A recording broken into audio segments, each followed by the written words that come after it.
Sir मैं घड़ी से देख रहा हूं, आपको मैंने 5 से 6 मिनट दिया है शुरुआत में। सर मेरे आप 3 सवाल का जवाब नहीं दे पाए और मैं ये 3 सवाल आपसे आखिरी तक पूछता रहूंगा। 9 लाख ये शो खराब होगा वो मेरा तनाव है। सर आपने एक बात कही, मैं आता हूं अब जरा शिवम बोलने, जितने आप डेटा देंगे सब सुन लूंगा सर, एकदम निराश करके नहीं भेजूंगा। और ये भी कमिट कर रहा हूं कि आज के इस शो में सबसे ज्यादा समय मैं आपको दूंगा, ये भी आपको कमिट कर रहा हूं। चलिए शिवम त्यागी।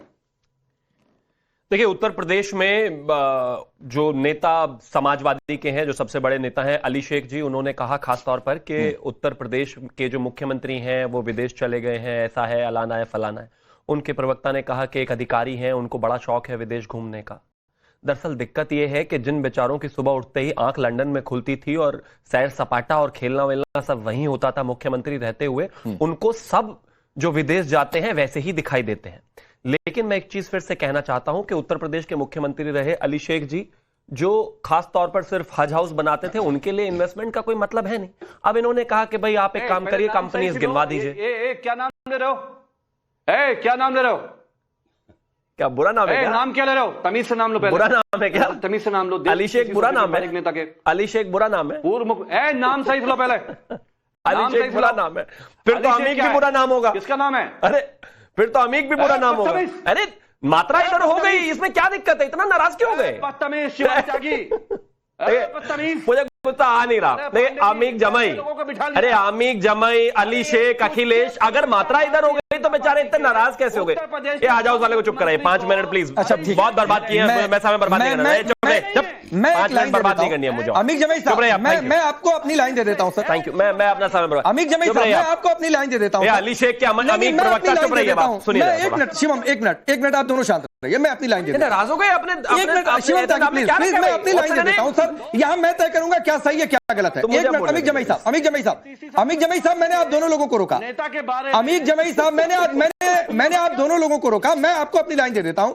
शिवम त्यागी ने कुछ नाम लिया, आपने विरोध दर्ज कराया, आपका अपनी पार्टी के प्रवक्ता के तौर पर विरोध दर्ज कराना लाजमी भी है, लेकिन मैं कह रहा हूं शिवम जिसका जो नाम है वही लीजिए। मैं वही ले रहा था। आप पॉलिटिकल सर्वे करते हुए क्यों किसी का नाम बिगाड़ना? अच्छा थोड़ा नहीं होता है नाम बिगाड़े। अरे वो तो क्या गलत ऑब्जेक्शन है? देखिए वो तो गलती से हुआ। अली शेख, अखिलेश, नहीं अच्छा लगता है आपका शिवम छोड़कर कोई और बोलना। ले दो, सलमान बना दो मेरे को, ठीक है? मैं इतना चिल्लाऊंगा नहीं, पता नहीं ये हज हाउस बनाने वालों को अली शेख से परेशानी क्या है? प्लीज अच्छा नाम है, आगे बढ़ते हैं। आप दोनों लोगों से रिक्वेस्ट है। हाँ मैं आ गया। बहुत मैं फैक्ट्स पर बातचीत करना चाहता हूं। मैंने कह दिया कि नाम ना बिगाड़ा जाए।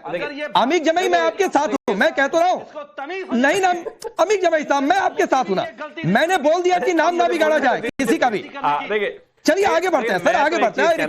आई रिक्वेस्ट यू आज आगे बढ़ते। आज मुझे पता चला कि समाजवादी नहीं बिगाड़ेगा। आज के शो में कोई किसी का जो नाम है वही नाम ले, कोई इधर उधर का नाम नहीं। अमीक जमाई साहब मैंने दे दी लाइन, प्लीज बोलूंगा। लेकिन आज समझ में आ गया कि अली शेख के प्रवक्ता अमीक जमाई को अली शेख से कितनी नफरत है। थैंक यू, मैं आ गया। नहीं थैंक यू, मैं आ गया चाहता हूँ। देखिए एक चीज है, इन्होंने मुझसे कहा आप जिसका जो नाम है वही लेंगे। दोबारा नहीं, मेरा जबान इधर उधर हो जाती है। नहीं जबान ठीक करिए, अब मैं आगे दुरुस्त रखिए सर प्लीज। नाराज हो रहे, थैंक यू।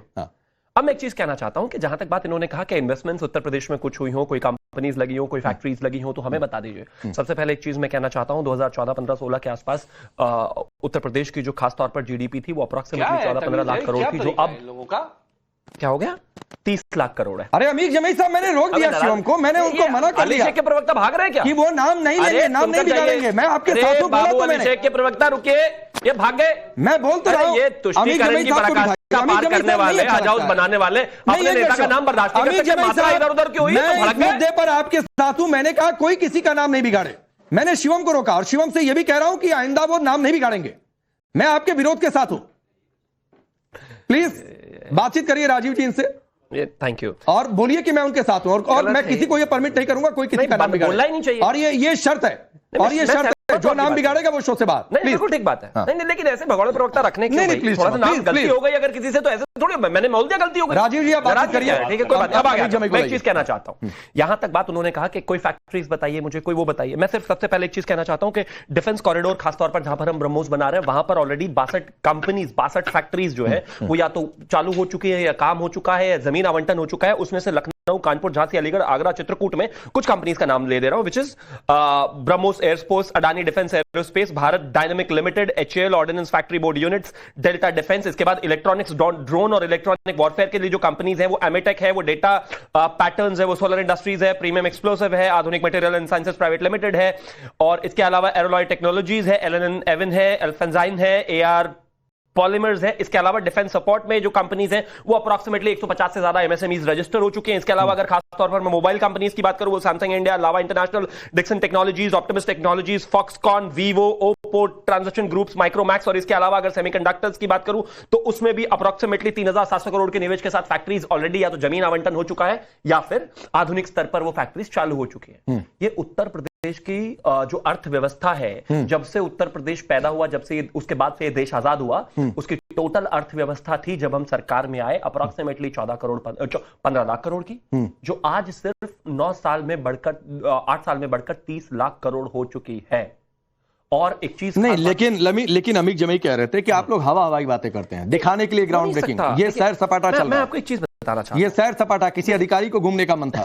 देखिए मैं एक चीज बताना चाहता हूं आपको, अगर उत्तर प्रदेश में हमारे आने से पहले, मैं 2014 से पहले की बात कर रहा हूं, उत्तर प्रदेश में हमारे आने से पहले 7500 किलोमीटर के हाईवेज थे, तो जाहिर है, और वो आज सिर्फ 11 साल की केंद्र की सरकार में बढ़कर 10,200 किलोमीटर हो गए, यानी कि हमने मात्र 11 साल में 2500 किलोमीटर के नेशनल हाईवेज जोड़े हैं। अगर चाहे वो इसके अलावा खासतौर पर हम बात करें जो प्रयागराज को लेकर एक्सप्रेसवे चल रहा है, वो मेरेट को लेकर अभी आदरणीय प्रधानमंत्री जी ने जो है उसका उद्घाटन किया। इसके अलावा ये सब सामने है। उन्होंने भी तो एक्सप्रेसवे बनवाया, लखनऊ वाला किसने बनवाया? रिकॉर्ड टाइम में। राकेश जी, वैसे तो आप मेरे मित्र हैं, लेकिन आप मुझे बताइए आपका जो होम टाउन है वो कौन सा है? बलिया। बलिया में रहते हैं आप। अब ऐसा तो नहीं है कि आप बलिया में हुए, बड़े हुए, बस एक ही सड़क पर चलकर जीवन आपका बीत गया, चारों तरफ चले होंगे ना। ये मुझे लगता है समाजवादी वाले पैदा होते ही बस जीवन में चले ही आगरा से लखनऊ है, एक एक्सप्रेसवे बनाया, पूरा जीवन उसी पे वोट मांगते रहना। अरे एक से क्या होता है भाई, हमने बनाया, मैं बता रहा हूं ना, यहां से मेरठ का बना दिया, इसके अलावा जो है प्रयागराज वाला बना दिया, उसके अलावा तमाम चीजें। मैं जगदीश जी आता हूं, लेकिन उससे पहले शुभ रास्ता एक टिप्पणी, यही चीज है। एक तो भाई अमित जमई से बातचीत करिए, लाइए उनको शो में, और बिल्कुल विरोध में हूं, लेकिन शुभ रास्ता ये इतना गुस्सा क्यों आ गया अमित साहब को? बिल्कुल विरोध में हूं, लेकिन शुभ रास्ता ये इतना गुस्सा क्यों आ गया अमित साहब को? देखिए, आपने जो डेटा अमित जामी जी को कहा था कोट करने के लिए, वो डेटा मैं आपको कोट करके बता देती हूँ। उनको दिक्कत सिर्फ इसलिए हुई होगी क्योंकि एक्चुअली योगी सरकार में जो काम हुआ है मैक्रो इकोनॉमी से लेकर के माइक्रो इकोनॉमी तक, उससे उनको दिक्कत होनी ही चाहिए, होगी ही। 2.5 टाइम्स ज्यादा रहा है ये जो लास्ट बजट है योगी जी का, वो अखिलेश जी के लास्ट बजट से। ये हमें इस चीज को इसलिए समझना जरूरी है क्योंकि जो प्रायोरिटी एरिया उनके कार्यकाल में हुआ करता था, समाजवादी पार्टी के कार्यकाल में हुआ करता था, वो सिर्फ जुमले के रूप में किसानों का और युवाओं का नाम लिया करते थे।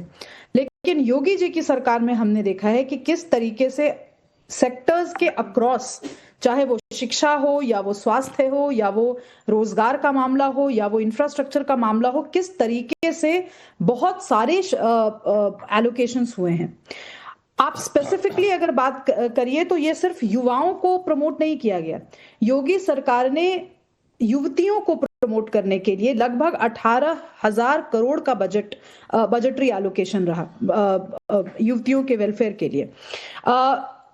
अलग से ग्रामीण वेलफेयर के लिए भी फंड्स ईयरमार्क किए गए। तो कहने का अर्थ ये है कि जिन युवाओं की बात अखिलेश जी ने की थी, जिन किसानों की बात अखिलेश जी ने की थी, उनको ईयरमार्क करके, डिफाइन करके योगी सरकार ने काम करना शुरू किया। तो इनको तो दिक्कत होगी क्योंकि इन्होंने एक वोट बैंक को तुष्ट किया था हमेशा। युवा में भी इनके पास वोट बैंक चिन्हित होते थे, किन युवाओं का भला करना है और किस तरीके से करना है। आज पर डिस्ट्रिक्ट जो एक उत्पाद के बारे में बात होती है उत्तर प्रदेश की, वैसी उस तरीके की स्कीम्स हमने नहीं देखा कि अखिलेश जी ने कभी भी की हो। हाँ, ओवरऑल आप ये जरूर कह सकते हैं कि अखिलेश यादव की सरकार में इकोनॉमी में थोड़ा डायनामिज्म देखने को मिला, इससे कोई इनकार नहीं कर सकता। लेकिन योगी जी ने उसको मूर्त रूप देने के लिए जो काम किया, उससे भी कोई इनकार नहीं कर सकता।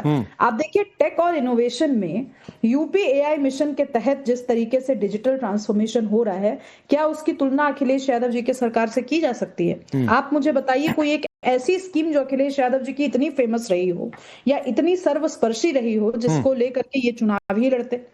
तो हम ये बात बहुत चिन्हित करने वाली है, मार्क करने वाली है कि विकास वर्सेस वेलफेयर की जो बात अखिलेश जी ने की थी वो योगी सरकार में विकास और वेलफेयर के साथ आगे बढ़ रही है। और ये मैं नहीं कह रही हूं, ये काफी एक्सपर्ट्स ने अखिलेश यादव की सरकार रहते हुए उनकी सरकार को पॉपुलिस्ट बताया था, उनकी पॉलिसीज को पॉपुलिस्ट बताया था।